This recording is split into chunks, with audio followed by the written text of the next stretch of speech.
Ya, dari kemarin kita mencoba mengulik-ulik berita soal kebenaran Yamaha untuk tes mesin V4-nya. Namun, memang dari video-video yang beredar, belum terlihat adanya Yamaha meluncurkan motor itu. Meskipun dari versi Spy Shot, belum benar-benar terlihat seperti apa bentuk V4 Yamaha. Namun, dengan hampir semua media mengkonfirmasi berita itu, maka bisa dibilang ini sudah mulai terlihat kebenarannya. Dan kini, dari para pembalap pun bahkan sudah meminta untuk segera diturunkan. Wow, dan berita terbaru ini, malahan bahwa mesin V4 Yamaha akan turun dengan wildcard oleh Augusto Fernandez sebelum jeda musim panas. Waduh, pada nggak sabar nggak sih? Kita bahas.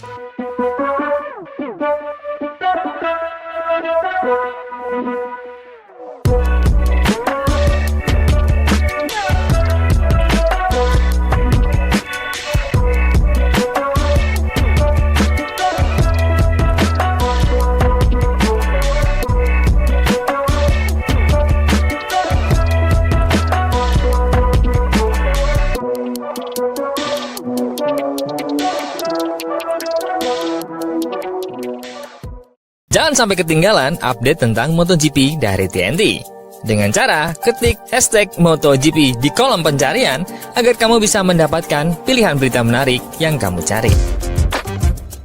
Yamaha bekerja dengan kecepatan penuh untuk merampungkan mesin V4 baru untuk balap MotoGP. Para pembalap hanya bisa menghitung hari sebelum rilisnya. Tidak ada lagi yang dapat kami lakukan dengan motor inline 4 ini, kata Alex Rins. Dengan penampilan spektakuler Marc Marquez yang menarik semua perhatian, penampilan apik para pembalap Yamaha di Grand Prix terakhir kurang begitu diperhatikan.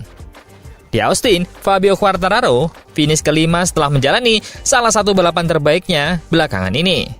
Pada hari Minggu, Jack Miller menyamakan hasil ini dengan M1 miliknya melalui tim Pramac. Dengan Yamaha menjadi yang terbaik non-Ducati yang melintasi garis finish dalam kedua balapan itu. Di Qatar, Quartararo sekali lagi menunjukkan performanya dan mengamankan tempat di barisan depan grid. Sesuatu yang jarang dicapai Yamaha di era MotoGP. Pada hari Sabtu, posisi kelima sebagai pembalap non-Ducati terbaik sekali lagi membuktikan benarnya pernyataan para pembalap mereka yang lantang menuntut diperkenalkannya mesin V4 dengan segera. Namun, pragmatisme para insinyur menuntut pengendalian diri karena segala sesuatunya ada waktunya.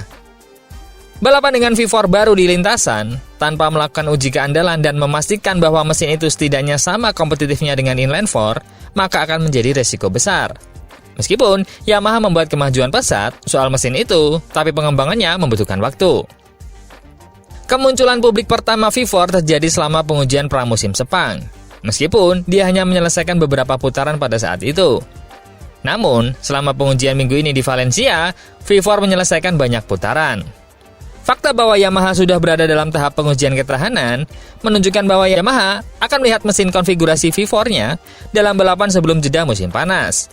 Kami mengingatkan Anda bahwa Augusto Fernandez telah mengonfirmasi partisipasinya sebagai wildcard di 6 Grand Prix, mulai di Jerez pada akhir pekan setelah Paskah. Konfigurasi V4 harus menyelesaikan dua masalah utama yang muncul pada versi inline 4 saat ini, aerodinamika yang buruk dan kurangnya traksi. Dua parameter mempengaruhi hambatan udara. Pertama, ada koefisien hambatan, yang ditentukan oleh kemudahan udara mengalir di sekitar suatu objek. Yang kedua, permukaan depan, yaitu area yang ditempati suatu objek saat dilihat dari depan. Hambatan dipengaruhi oleh luasnya permukaan depan karena mengikuti lebar mesin. Oleh karena itu, V4 selalu lebih baik secara aerodinamis daripada inline 4, meski dengan tenaga yang sama, karena area depannya lebih kecil. Ini berarti Yamaha harus mempunyai mesin terkuat di kelasnya untuk mengimbangi defisit aerodinamisnya. Dan kalaupun demikian halnya, keunggulan ini harus dapat digunakan dan bukan hanya sekedar teoritis saja. Mengingat masalah traksi yang sudah dialami Yamaha, tenaga yang lebih besar akan menjadi mimpi buruk bagi teknisi yang bertanggung jawab atas sepeda motor di akhir pekan GP. Perkembangan pesat MotoGP dalam beberapa tahun terakhir telah menghentikan konfigurasi inline 4 yang tidak dapat lagi memanfaatkan kelebihannya. Layout mesin inline 4 di dalam struktur blok mesinnya memungkinkan beban yang lebih besar dipindahkan ke as roda depan dibandingkan dengan V4, yang membuat pengendara Yamaha lebih mendapatkan feeling di roda depan. Akan tetapi, mereka kekurangan beban pada poros roda belakang, yang selalu menjadi masalah ketika mereka mengeluh tentang tidak memiliki grip. Itulah alasannya. Saat berakselerasi, sepeda motor tidak memiliki cukup beban di bagian belakang, yang menyebabkan ban belakang M1 spinning. Hasilnya adalah kausan ban yang lebih tinggi dibandingkan para kompetitor. Oleh karena itu, performa Yamaha dalam sprint biasanya lebih baik daripada balapan hari Minggu. Meskipun kendali traksi dapat mengurangi putaran, tapi semakin banyak intervensi elektronik, semakin dikit tenaganya. Situasi yang dihadapi Yamaha dengan mesin inline-4 tampaknya telah menjadi tembok yang tidak dapat diatasi saat ini. Perkataan Alex Rins yang sangat putus asa pada Minggu malam setelah balapan di Qatar menjelaskan hal ini secara sempurna. Anda tidak dapat meminta lebih dari kami para pembalap. Situasinya membuat frustasi. Saya melaju di belakang lawan yang jauh lebih lambat. Tapi saya tidak bisa menyalip mereka. Di jalan lurus, mereka menyalip saya di sebelah kanan dan kiri. Pada saat yang sama, saya sangat frustasi. Tidak ada yang bisa kita lakukan lagi. Sekarang, giliran mereka para insinyur untuk melakukan sesuatu. Wah, Mimin gak sabar sih melihat motor baru Yamaha seperti apa. Meskipun mungkin gak langsung moncer. Ya secara, itu adalah motor baru. Tentu, gaya berkendara baru dan strategi baru. Mapping, semuanya baru. Dan pembalapnya juga masih tergolong baru karena Augusto Fernandez yang menggunakannya. Mungkin akan lebih baik jika Miller juga mendapatkan kesempatan untuk mengendarainya. Berkaca dari pengalaman Jack Miller, bakalan seru sih. Berita kedua, angin makin berembus kencang nih. Pedro Acosta ditawar dengan bayaran gila di Honda. Duet toprak bakalan makin bikin MotoGP semakin rame. Honda telah dikaitkan dengan tawaran menggiurkan untuk menggoda Pedro Acosta. Pabrikan Jepang itu dilaporkan telah mengidentifikasi Acosta untuk membawa mereka ke era baru di mana mereka dapat kembali ke puncak MotoGP. Honda bersedia mengajukan tawaran besar sebesar 30 juta euro untuk mengontrak Acosta, menurut Speedweek. Laporan itu tidak menyebutkan berapa lama kontraknya. Tetapi, jika dibagi dalam 3 tahun, maka per musim akan mendapatkan 10 juta euro. Dan akan menjadikan Acosta salah satu pembalap MotoGP berpenghasilan tertinggi. Fabio Quartararo dari Yamaha dikabarkan menjadi penerima gaji tertinggi saat ini dengan gaji 12 juta euro per tahun. Honda bukan satu-satunya pabrikan yang dikaitkan dengan Acosta, tetapi mereka pasti punya dana paling besar. Dan meskipun motor mereka tidak membuat iri saat ini, Honda telah mengambil langkah besar dalam 4 putaran MotoGP pertama tahun 2025. Dan bahkan lebih baik dari KTM. Hal ini menimbulkan keyakinan bahwa RC213 Swiss saat ini dapat bersaing tahun depan. Dan pada tahun 2027, ketika regulasi berubah, maka bukan mustahil bisa kembali merajai. Acosta, yang baru berusia 20 tahun, mengalami kesulitan tahun ini dengan KTM yang tidak kompetitif dan memiliki masalah getaran. Meskipun begitu, dia tetap berkomitmen kepada pabrikan yang memberikannya kesempatan besar di MotoGP. Tapi KTM tahu bahwa tekanan untuk memberinya motor pemenang sangat besar. Atau mereka berisiko kehilangan salah satu bintang teratas dalam olahraga tersebut. Godaan Ducati spek pabrik juga ada untuk Acosta. Tim PR46 bisa saja menawarkan kemewahan itu kepadanya tahun depan. Valentino Rossi berbicara tentang kekagumannya terhadap Acosta minggu lalu di MotoGP Qatar. Namun KTM tetap optimis, mereka mengikat Acosta dengan kontrak multi tahun sehingga mereka memiliki ikatan untuk mempertahankannya. Bos KTM Pete Bearer memberikan peringatan yang jelas bahwa Acosta tetap terikat kontrak dengan timnya di tengah minat dari para rival. Namun, uang yang kabarnya bersedia diberikan Honda kepadanya tentu tidak bisa begitu saja untuk tak difikirkan. Terlebih, dia masih muda dan Honda juga kompetitif sekarang. Tapi nilai itu sebenarnya masih jauh dari nilai kontrak Marc Marquez yang ditawarkan Honda terakhir kalinya. Karena belakangan terungkap, karena kesepakatan Honda senilai hampir 500 miliar telah ditolak Marc Marquez ketika dia ingin bergabung dengan Gresini. Uang yang ditawarkan Honda untuk mempertahankan Marc Marquez telah terungkap dan sungguh mengejutkan. Marquez menjadi pembalap MotoGP dengan bayaran tertinggi setelah menandatangani kontrak dengan Honda pada tahun 2022. Namun, setelah mesinnya menjadi tidak kompetitif dan menyebabkan kecelakaan dan cedera, Marc Marquez memilih untuk memutuskan kontrak lebih awal untuk bergabung dengan Gresini Ducati. Honda melakukan upaya terakhir untuk mempertahankan Marc Marquez dengan menawarkan sejumlah uang yang sangat besar, demikian dilaporkan. Marquez ditawari kontrak baru berdurasi 4 tahun dengan total 100 juta euro, yang berarti dia bisa mengantongi 25 juta euro per musim hingga akhir 2027, menurut AS. Jika nominal itu dirupiahkan, maka jumlahnya sekitar 480 miliar per tahunnya, atau hampir 2 triliun untuk kontrak 4 tahunnya. Bukan angka yang main-main.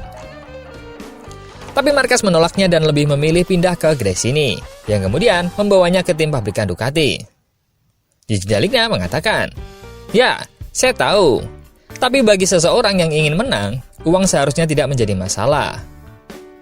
Jika Anda ingin menang, Anda harus mengorbankan banyak hal, bahkan terkadang Anda harus mengorbankan uang." Daliknya mengakui tentang kesepakatan Honda nilai 100 juta euro itu adalah uang yang banyak. Untuk memberikan konteks pada angka-angka yang sangat besar ini, penolakan Marc Marquez atas tawaran Honda berarti bahwa Fabio Quartararo dari Yamaha kini menjadi pembalap dengan bayaran tertinggi di MotoGP. Kesepakatan terakhir Quartararo dengan Yamaha dilaporkan bernilai 12 juta euro per musim. Itu kurang dari setengah apa yang bisa didapat Marc Marquez di Honda. Tetapi Marc Marquez lebih mengutamakan sejarah olahraga di atas saldo banknya. Tahun ini, dia memiliki peluang besar untuk memenangkan kejuaraan dunia ke-9 yang akan menyamai rekor yang ditetapkan oleh Valentino Rossi. Bisa dibilang, untuk pertama kalinya dalam karirnya, Marquez mengendarai mesin terbaik di grid MotoGP. Semua itu menjadi mungkin karena dia menolak tawaran uang dari Honda yang dapat mengubah hidupnya dan malah pindah ke Ducati. Namun, KTM tak begitu saja menyerah dan KTM berupaya bikin Acosta nyaman agar mau bertahan. Pete Beirer mengatakan bahwa dia tersenyum melihat ketertarikan yang ditunjukkan oleh para pesaingnya terhadap Pedro Acosta. Meski pembalap Spanyol ini masih terikat kontrak selama 2 tahun, bos KTM Motorsport ini juga mengakui perlunya membuatnya ingin bertahan. Bursa transfer mungkin jauh lebih tenang dibandingkan tahun lalu, ketika semua orang heboh karena transfer Marc Marquez. Tetapi, satu nama yang terus memicu spekulasi dari satu akhir pekan ke akhir pekan lainnya adalah Pedro Acosta. Rumor mengaitkan dengan Honda, VR46, dan Pramac. Memang benar bahwa ini adalah struktur yang bisa saja menawarkan tempat. Asalkan mereka tidak menunjuk kembali Luca Marini, Franco Morbidelli, atau Jack Miller, yang menunjukkan performa yang baik sejauh ini. Pemilik VR46 Racing, Valentino Rossi, bahkan tak sungkan mengutarakan minat pada juara Moto3 dan Moto2 itu. "Saya sangat menyukai Acosta. Dia adalah pembalap yang hebat," kata bos tim VR46. Valentino Rossi saat ditanya langsung oleh laman MotoGP tentang potensi ketertarikan Acosta untuk bergabung dengan timnya menjelang 2026. Dia masih sangat muda dan memiliki talenta yang luar biasa. Tapi, ini masih sangat awal dan kami sangat senang dengan Franco dan Di Gia. Terutama karena mereka adalah bagian dari kami. Kami tumbuh bersama. Jadi, mari kita lihat aja nanti. Ditanya tentang spekulasi tersebut, Pete Beirer, direktur KTM Motorsport, menepisnya. "Saya rasa, saya akan menganggapnya sebagai pujian." Reaksinya selama akhir pekan di Losail. "Jika semua superstar sekarang menyadari bahwa Pedro Acosta adalah rider yang bagus, kami sudah mengetahuinya sejak bertahun-tahun lalu dan itulah mengapa kami mendukungnya sejak Rookies Cup. Dia terikat kontrak dengan kami. Saya menerimanya dengan baik. Saya menganggapnya sebagai pujian," tambah pria asal Jerman tersebut, yang juga mencoba untuk memisahkan masalah keuangan KTM baru-baru ini dengan minimnya hasil di awal musim. Meskipun begitu, dia tetap sadar bahwa terserah KTM untuk melakukan apa yang diperlukan untuk mempertahankan Acosta. Itu semua adalah dinamika balapan. Tim-tim menginginkan pembalap yang tepat. Kami harus bekerja sama dengan baik dan memastikan Pedro merasa nyaman untuk bertahan di sini. Adapun Pedro Acosta terus memberikan jawaban yang sama kepada para jurnalis yang menanyakan masa depannya. "Saya memiliki 2 tahun tersisa di kontrak saya, dan sebuah pabrik yang telah memberi saya segalanya sejak saya masih kecil." Dia juga mengulangi lagi bahwa tes pasca balapan di Jerez menjanjikan akan menjadi momen penting. Dia tidak merahasiakan keinginannya untuk melihat peningkatan performa RC16 yang menurutnya telah melihat sinyal bagus di Losail.